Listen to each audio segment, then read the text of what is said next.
Hey there, it's Rich. We had a small technical snag during recording, so my video won't be visible in the episode this week. Apologies for that.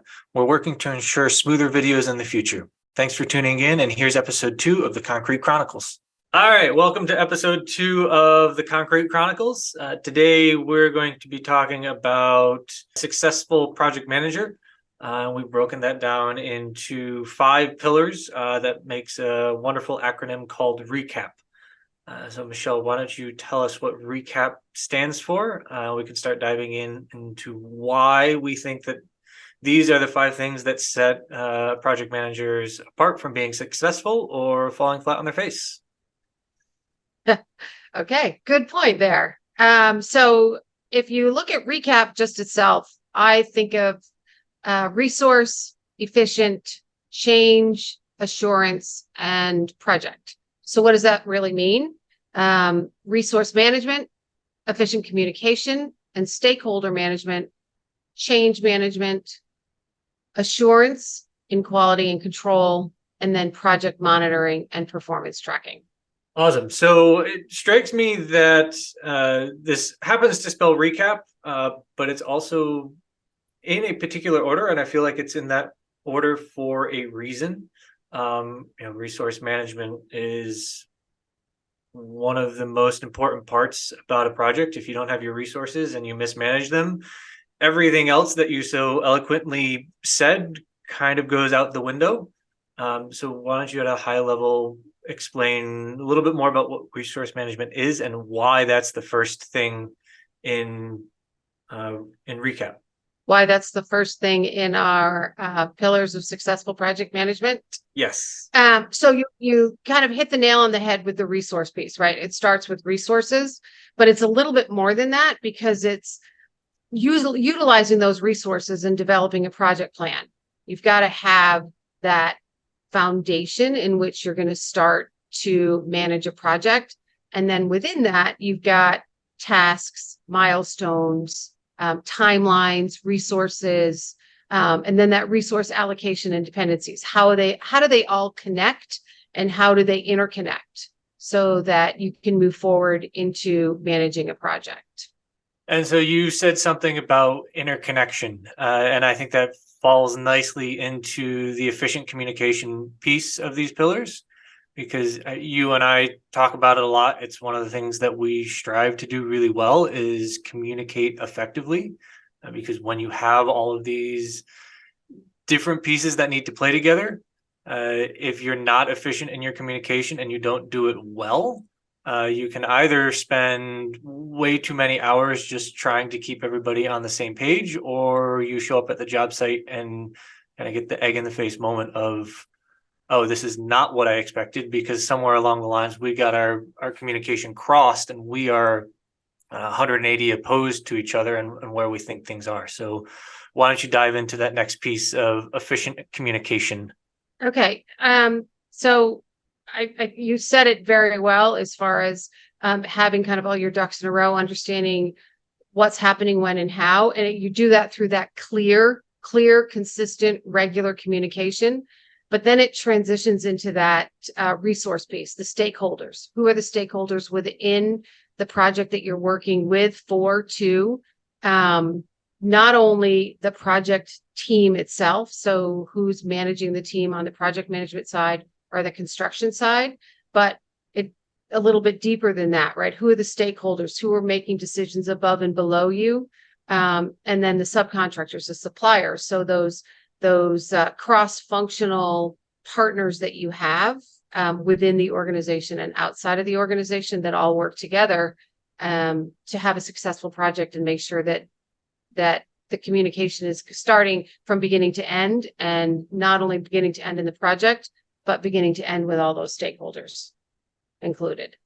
Yeah, and I think the next pillar is kind of the biggest place where you get to test whether or not your efficient communication and stakeholder management has been successful or not, and that's change management, right? That's the point in the project where ideas and views of what a successful outcome are going to generally be the most opposed, because people are trying to go in different directions. So how does that change management play in as its own pillar, and then also maybe a little bit about how it plays off of the resource management and efficient communication that we've already talked about.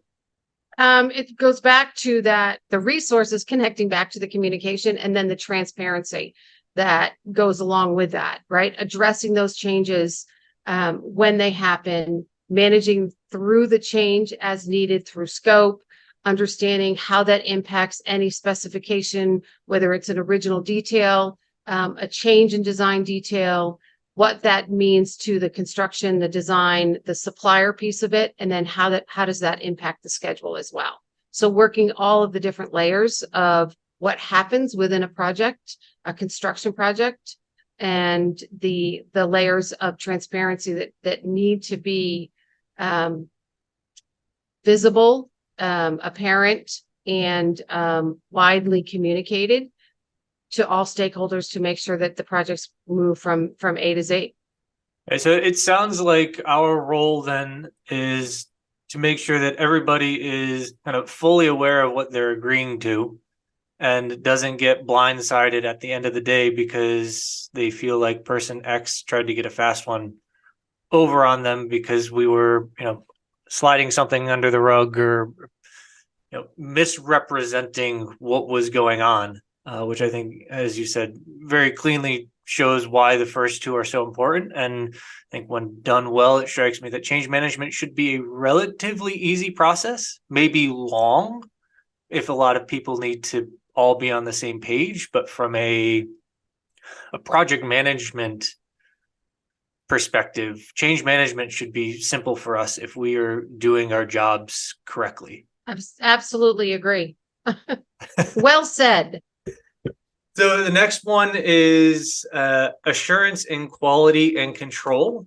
And I think this one, I like it a lot because there are two different aspects of this. There's the assurance in quality and control that happens on a day-to-day basis throughout a project that influences how well assurance and quality control is at the end of the project when I think most people would think it comes up in punch list and making sure that things are to standard. So how do you view that in terms of why it's part of the 5 pillars and how it gets applied throughout a project? At a high level, quality control focuses in on standards, regulatory requirements, and basic building code requirements and how we build and what we build. But it goes deeper than that in that it touches on all of the other levels of just a successful project, right? What are the standards that we operate against as project management, right? We look at things a little bit differently than our general contractor. We look at things a little bit differently than our subcontractor, and our clients look at things completely different than the way we look at them as well, right? So they set the barometer. We ensure that everything that we do measures up against that barometer, and then we ensure that our general contractor who's managing the project is managing it at that same level, and then he's cascading that down to the trades and subs that are doing what they need to do for the project to be a success. It does transition a little bit into the ability to manage cost, right? Because if we're not all doing the job that we need to be doing, then cost could run awry because we'd have to redo things, and then who's at fault and why were they done the way that they were done? And then in just generally managing risk associated to that, if we're not managing at the level in which we need to ensure that quality and control, there's a multitude of risks out there that we need to be aware of and manage and take care of. Right. So at the end of the day, it's the shorter we can get that punch list 3 days before a store opens, the better we've done at insurance and quality and control, because expectations were understood and met throughout the entirety of the project, and we are just cleaning up, random scuff mark on a wall because stuff happens when you clean up a job site, rather than you need to redo the grout on this tile because you guys are way out of whack on expectations versus what you delivered. Right. And when we align ourselves with really good quality general contractors, which part of our job is to assess that and determine and identify who those partners are going to be, we have a better chance of doing just that. Can we control it 100% of the time? Not always, because there's so many things and so many variables and things that happen on a construction site. And out of all that I have built and managed, I've had one project that had zero punch list items, and I just finished a project that had one. So kudos to the general contractor and kudos to me and our company for managing that, because it's not easy, as you can tell by one project with zero and one project with one, but it's certainly a goal and something we strive for. Yes. So that dovetails nicely into the last pillar, which is project monitoring and performance tracking. I know you and I have said that we love when a GC has a schedule on the wall, because it tells us that they are in the same level of OCD about their schedule that we are. Especially when, in our world, we are always balancing the ebb and flow of a project timeline and how well we're doing. And it's never perfect. We're always kind of going minus 5% to plus 5% around critical path. And part of our job is to keep that in check. So why don't you take us through that final pillar?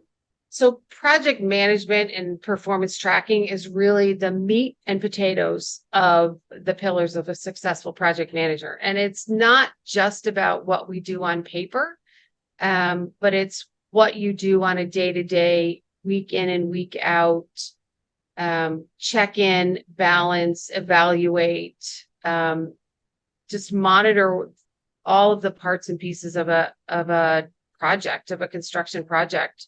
And there's great tools out there to do it. And there's great software and a number of different methods and programs and ways that you can track progress.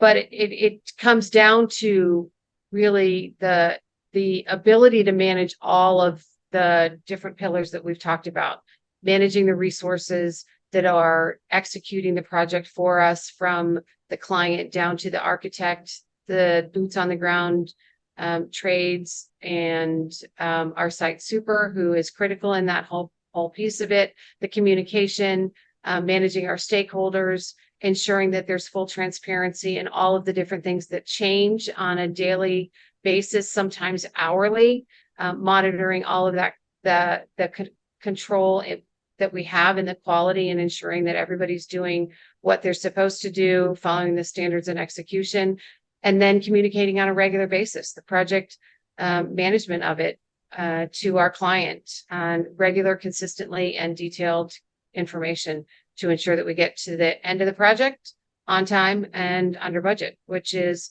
always our goal, and proudly can say that we've never failed there. Excellent. So if you are wondering why we spent so little time on all these pillars, since they are so critical to what we do, is because Michele and I decided that we could talk for far too long for one podcast to adequately do justice to these.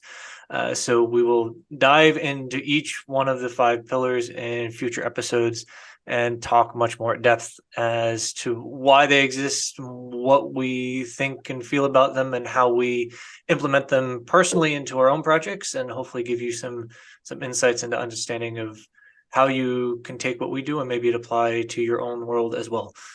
So thanks for listening to us, and we will be back next week with a deep dive into resource management. Thanks for watching.